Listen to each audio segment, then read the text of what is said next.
You cannot win the game of nutrition without discipline anymore. It's impossible. We no longer live in times where you would just eat whatever you can get your hands on and count it as a successful survival strategy. Yesterday I was at the gym just doing my normal leg day and I was listening to Jocko Willing's podcast. And they were reading something like a manual or a pamphlet for soldiers before the D-Day landing. And in there they were talking about teamwork and discipline. And I've heard them discuss something really interesting. There was this idea that, you know how you play with the kids outside? Back in the day, people used to not be on their phones and they were actually playing like baseball and stuff. They were running around. They said that you can play however long you want, but when the enemy comes kicking on the door, you gotta take up arms and fight. And this doesn't just count for the military. It spreads into your actual life. You may be in denial and say however many times you want that you need to live this perfect life with perfect diet and just play around and do the things you like. But when the enemy comes to your porch and starts to kick down the door, who is gonna save you? Is it gonna be the kids who are running around and playing baseball? Or is it gonna be the dude who takes up weapons and fights back? That is what's happening to you right now. When you're eating bullshit foods, when you're eating ultra-processed foods, when you're succumbing to this modern consumerist economy, you are becoming the victim of the enemy. And you may think that, yeah, I'm just living my life, I'm having fun. But once the enemy is inside your fucking house, and now you're obese, you're unable to move, you've got chronic inflammation, and you basically spend $20,000 a year on medical bills if you live in the United States, you've lost the war. And you can no longer enjoy your fucking baseball. You can no longer enjoy scrolling. You can no longer enjoy movies, social events. Your health is poor. You gotta fight back. You gotta take all of your balls together, or ovaries depending on your sex, and just resist it. You gotta build the kind of discipline which allows you to eat healthy and makes this a kind of a routine, makes it unacceptable to eat unhealthy. This is what I've developed for me, and in today's video I'm gonna talk to you about how I actually made this change and how I became the student who eats the healthiest food in the entire fucking campus. Actually, it wasn't that hard compared to when you look at the competition that I've got. Now, there's a couple of things that you can do to improve your health and nutrition. But first, you gotta know your enemy. We live in a society where every single company is trying to squeeze the last dollar out of you, including the money that you don't even own. So everything around us is built to make us pay for something. And the food industry is full of it.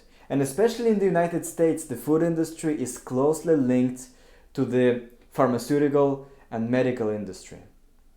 Basically, your healthcare system, if you live in the United States, is built the way to go and fix the symptoms that are created by your nutrition. And unfortunately, with modern food, which is literally being optimized by people with PhDs to taste better, to taste addictive, which is made in factories, which is produced en masse with low quality ingredients and with no regard to your health. You need to realize that the companies who manufacture food don't care about your health. They may write on their packages things like fat-free or healthy or meat alternative, 100% vegetable. All of this is bullshit. It's made because people used to believe these kind of labels and buy things which are fat-free and 100% vegan and stuff like that. But in reality, these companies don't give a fuck. They put other ingredients that normal people don't know of into their foods.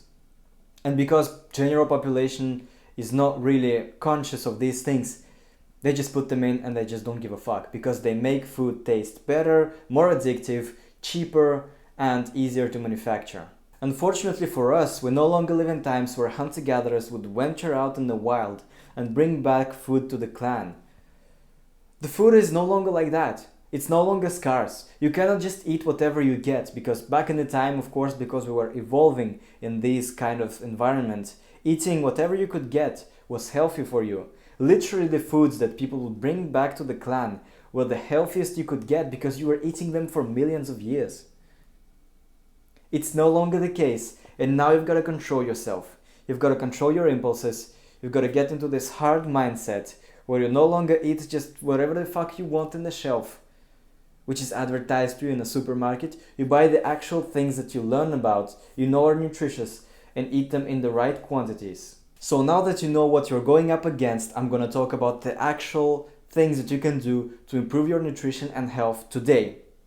The first thing, which is really important, and which is actually, you've heard it many times, but I'm gonna talk about my version of it, which I believe is the most important thing you can do, is be disciplined in the supermarket and not in your house. It is much easier to buy things which are right than to choose the things which are right in your home. Don't bring your enemy inside of your house. You know this. It's like just basic military strategy 101. You don't invite them into your territory before you fight them.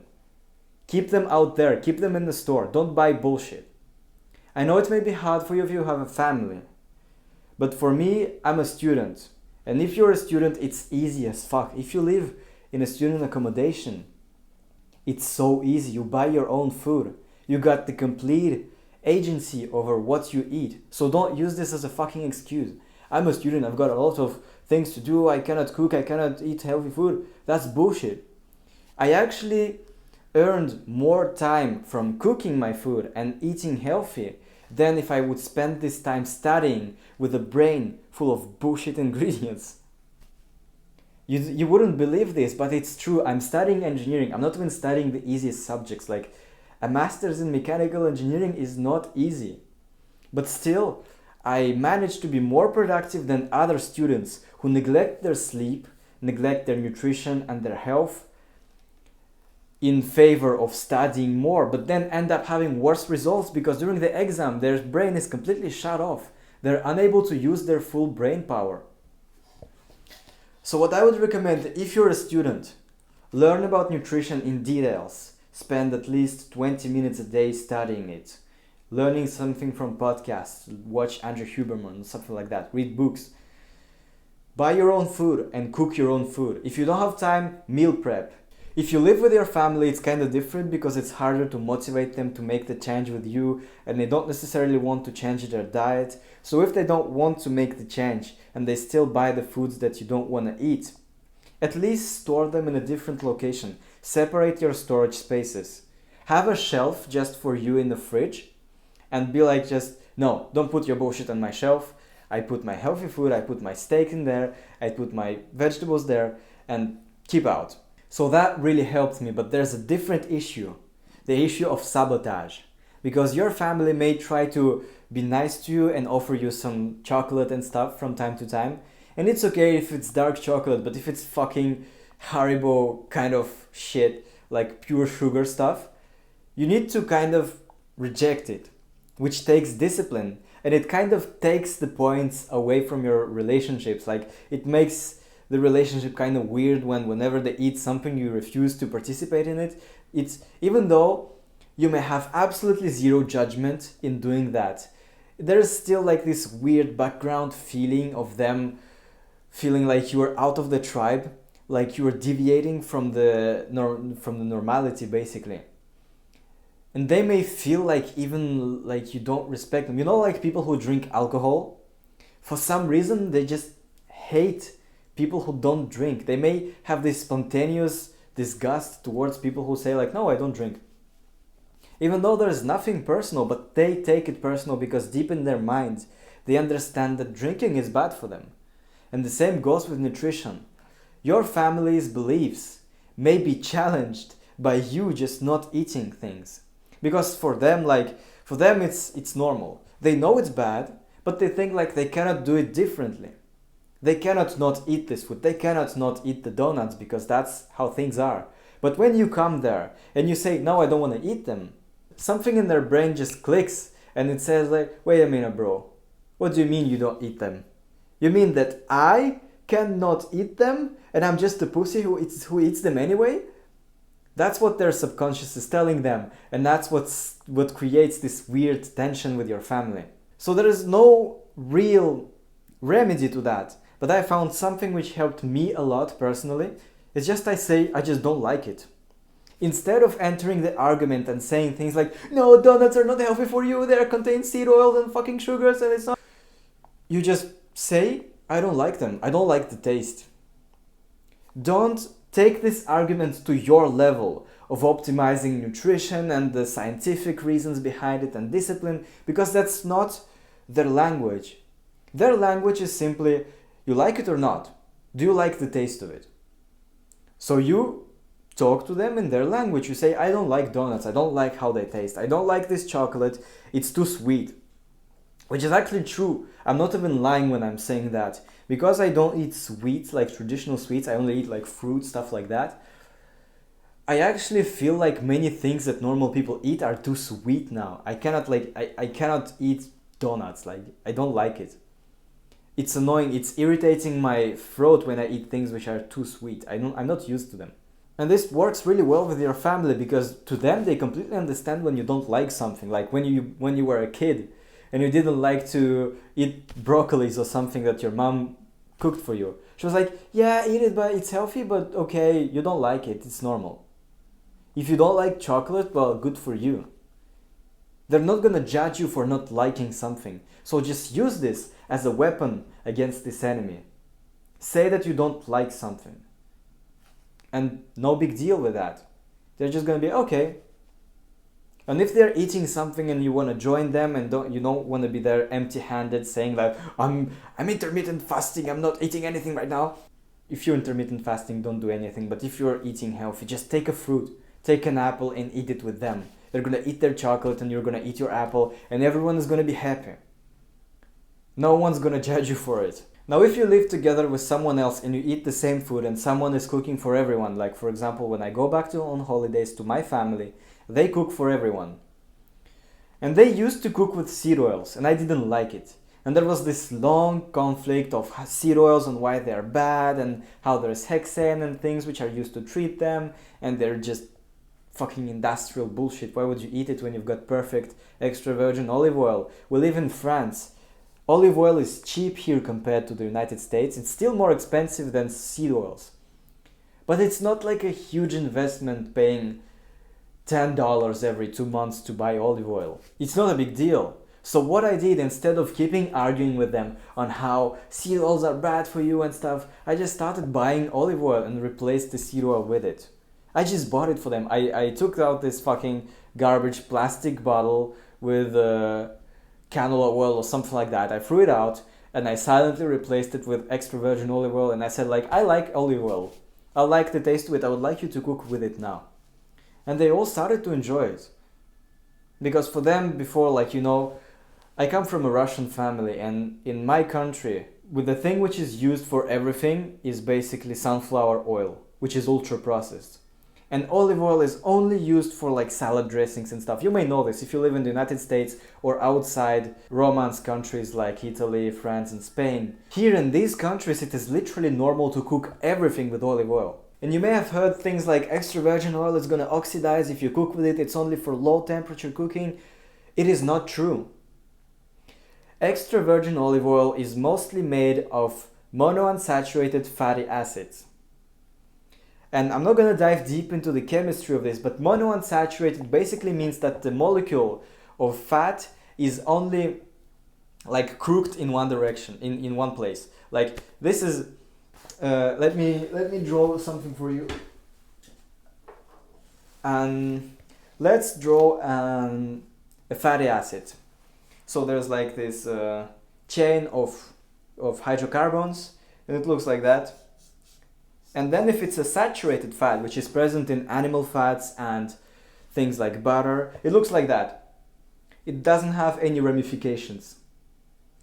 That means it's saturated, which means it has all of its carbon atoms saturated with hydrogen. Now when you get monounsaturated, you get things like that. You get a fat like this, and then it suddenly turns in this direction. Only once. You see there's like, I didn't draw it correctly, but there's like this turn. There's this location. Monounsaturated means it's unsaturated in one place. So this is the place. And there's also polyunsaturated, which looks like that. So it has this one ramification, and then it has this another ramification, and maybe a third one sometimes. So this is a polyunsaturated fatty acid. So saturated fat, you may have heard about this. It's present in mostly in animal products. Butter, ghee, lard, beef tallow. This is, and coconut oil too. It's a rare exception of an vegetable fat, which is mostly saturated. And people say that this is bad for your health. It's gonna create fucking, it's gonna make your arteries clog or your heart stop, something like that. It is not completely true, and we're gonna go back to that later, but I'm just gonna go quickly over the other fats. This is monounsaturated fat. It's mostly present in extra virgin olive oil.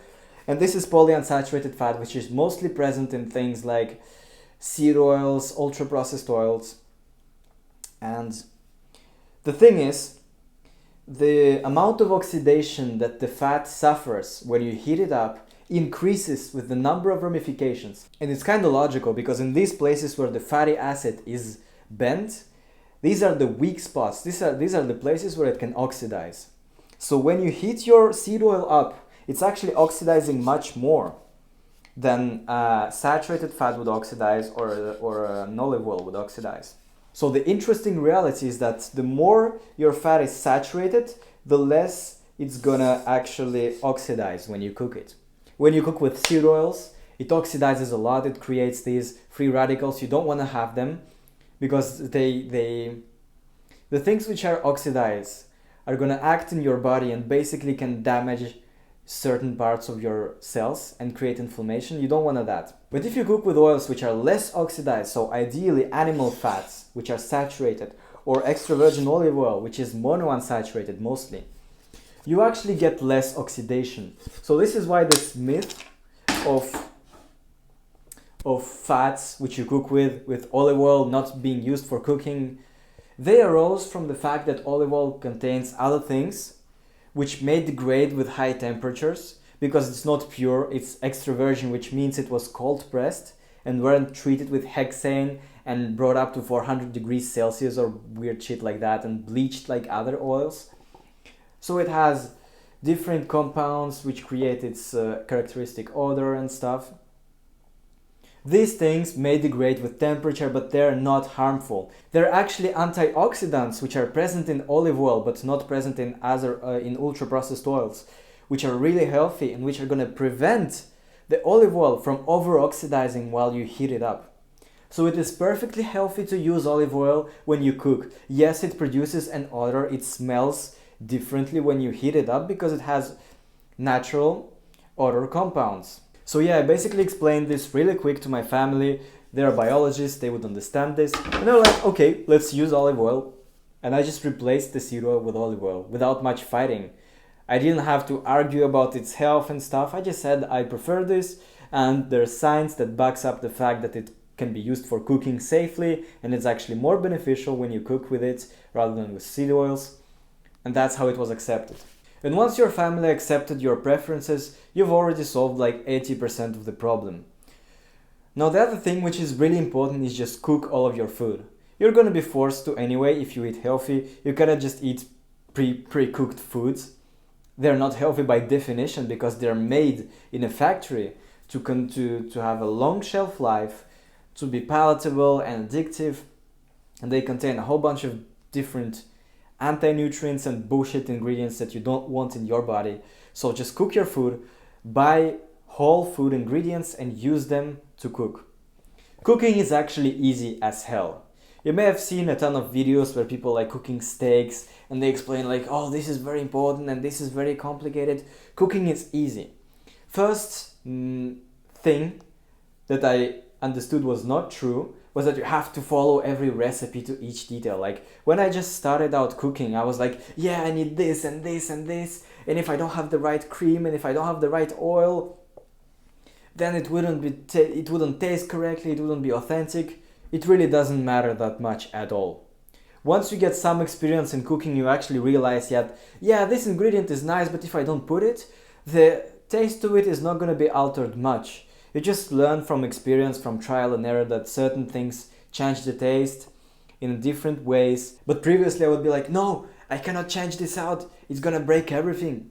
It's just not true. You can experiment. You can create your own dishes. I actually highly encourage that you experiment with your food and just learn about the ingredients and how to cook them and how they're beneficial in your body, but also just make it fun.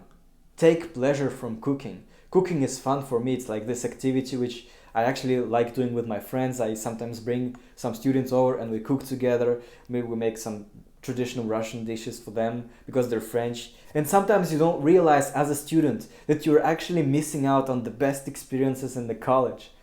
Like what else can you do? Yes, you got like people who drink alcohol at night and party. Yeah, well, it's not for me. I like to go to bed early. I like to be disciplined. I don't drink alcohol at all. I don't think it's fun. Maybe, well, for me it's a different thing because I actually have fun without alcohol already. Like I can go nuts during a party and just go be myself and say stupid things and do stupid things and have fun without a single drop of alcohol. That's how I am. So yeah, I love spending time with my friends, cooking, and with my family. We cook and we eat together. It's a great time, and you don't have to eat junk food. Guess what? You don't have to order some pizza, or you don't have to order some McDonald's fucking Deliveroo shit, Uber Eats. You just cook food. You spend time having fun, eating healthy, and everyone is enjoying it. So yeah, I really hope that you understand this and you're gonna implement this in your life, because I really believe that whole foods and cooking your own food is such a great experience in your life. So many people miss out on this, especially in my generation. And I really hope that we can change this. So yeah, I hope this was helpful. And I'm gonna end this video on this nice, wholesome note. But remember that discipline is very fucking important. The enemy is still there. And even though you're having fun today, tomorrow it may change. So stay alert and stay true to your values. Thank you for watching and see you next time.